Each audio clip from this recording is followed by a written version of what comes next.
વલસાડમાં ઔરંગા નદીનું રૌદ્ર સ્વરૂપ।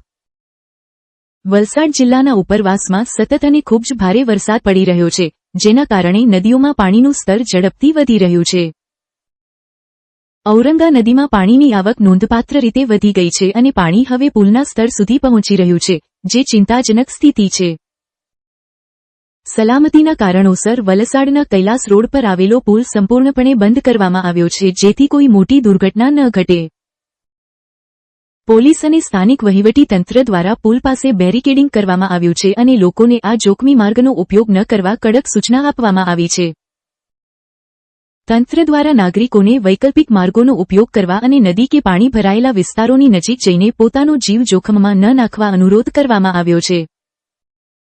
જિલ્લા તંત્ર અને સત્તાવાળાઓ ઔરંગા નદીના જળસ્તર પર સતત નજર રાખી રહ્યા છે, જેથી સમયસર યોગ્ય પગલાં લઈ શકાય અને લોકો સુરક્ષિત રહે।